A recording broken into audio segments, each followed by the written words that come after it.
It's a beautiful day in the inland northwest to do part 4 of The Truth. So now the newspaper article opens up about an interview with Tom Patchett's mother. Tom Patchett is the man who is infected with this mysterious disease on Prince Edward Island with the troop. Look at all this nature, dude. Life's a beach and you're here, dude. So anyway, this newspaper article was interviewing Tom Patchett's mother. She talked about the legacy of her son, how, he was just a sweet kid. He grew up in a great home. I did my best to be his mom. He was a little overweight growing up, and he was bullied relentlessly in school for it. So he really had strong feelings about his body image, and he kind of sheltered himself throughout his entire school career. Now, unfortunately, my son Tom died at the age of 34. He contracted some form of disease, and he started to lose weight rapidly, and he came in one day, and it was like he was in a rush or he was on the run from somebody, and he just disappeared. So the newspapers are calling this patient zero Typhoid Tom, because the newspapers and the public didn't know what he was contracted with, but he just disappeared. The interview was quick, and it concluded with his mother saying, "I love my son, and I'm so sorry for what is about to happen to the public, because I don't know where my son is, but he's on the run from somebody. He could be dead. I don't know where he is. But trust me when I say he is a good boy. I promise you, unbiased opinion, he did his best. He has his quirks, but he really took care of the people around him, and he feels so guilty for anything he has done to anybody in his entire life." Sorry, we went on a PT hike this morning, and I'm huffing and puffing and wheezing over here, so I'm dying. So now back to the boys. Before they left the cabin, Tim, who was growing sicker by the minute, had a walkie-talkie so he could contact the group of boys. He gave the walkie-talkie to Max in particular because he trusted Max, and Kent was a little bit of a butthole.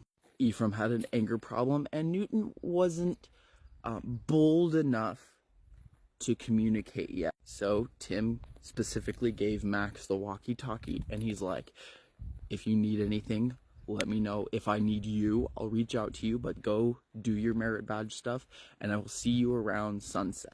So as they left, the boys departed, and immediately Kent's like, "Give me the walkie-talkie." Ephraim said, no, Tim gave that walkie-talkie to Max.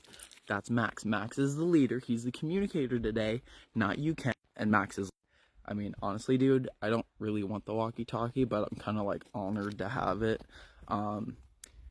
Tim said that it's mine today, so if you want to use it, go for it, but it's gonna stay in my possession today. And of course, Kent is, "No, I want the walkie-talkie because I'm the leader. You're just jealous because I'm stronger than you. So you're gonna give me the walkie-talkie, or I'm going to beat the shit out of you, like I always do. You know what's coming, Max. Give it to me." Fucking hell. I don't really have a choice here. If I keep the walkie-talkie, he's gonna beat the shit out of me. If I give him the walkie-talkie, he might still beat the shit out of me, but less mean about it. Fine. You can have the walkie-talkie. Just leave me alone. Thank you very much. This is mine now. And Newton chimed, "Kent, that wasn't really nice. Tim gave Max the walkie-talkie for a specific reason. You didn't have the..." And everybody turns to Newton. "Shut up, Newton. Yeah, shut up, you freaking fat nerd. Yeah. Neener, neener, boo, boo. Wiener, wiener, wiener." Alright, I guess I'll just shut the fuck up then. Tried to help. So as the boys walked along in the woods on this island, they of course did boy conversation. "Hey guys, who do you think would win in a fight? A shark or a zombie?" "I think a shark would win." No. A zombie. Because, the zombie's already dead. And it could fight back really easily. Yeah, but the shark is like freaking huge. No, you see? Here are my reasons that a zombie would win, because it's already dead and it could keep attacking. If the shark bit off its limbs, the zombie could keep attacking. Oh, yeah, you got a point there. Who do you think would win in a fight? Batman or Superman? Would you rather eat a pile of cow poo or have a hobo fart in your face? Ew. Why would you say that? Obviously the hobo, dude. Cow dung? Seriously, my guy? Bro, you gonna get pink eye. Now remember, these kids are about the ages of 10 or younger. Apparently, the book kind of keeps switching up their ages, and it said that Kent is 14 years old.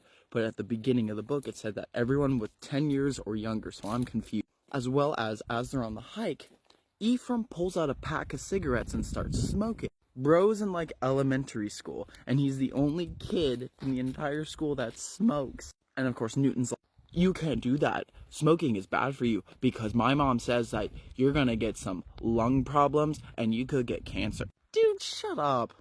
There's nothing like a good cigarette, a good dart, a good dairy while you're on the hike with the boys.